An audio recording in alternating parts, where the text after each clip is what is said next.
Abbiamo deciso di convocare questa conferenza stampa all'addiaccio perché le accuse fatte contro questo nostro opuscolo sono state le più incredibili. Prima era un opuscolo fazioso, poi è diventato molto costoso e allora ecco oggi abbiamo speso niente per fare questa conferenza stampa al freddo e al gelo. Poi è diventato un opuscolo copiato. Nessuna di queste tre affermazioni è vera.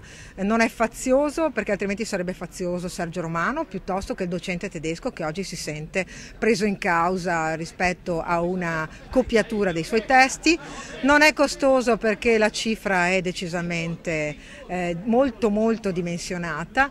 Non è copiato perché Andrea Guglielmi è stato purtroppo maltrattato per giorni sulla stampa dicendo che aveva copiato, quando un lavoro fatto da lui, fatto in modo molto serio, di cui solo 2 pagine sono state scaricate da Wikipedia, con un grave peccato, quello di non avere scritto in fondo le note bibliografiche. Allora questo è un peccato veniale che non solo deve essere perdonato, ma si deve continuare a stare a fianco a dei ragazzi che hanno voglia di spiegare a degli altri giovani che cos'è l'Europa, che cos'è il 9 novembre, che cos'è la caduta del muro di Berlino.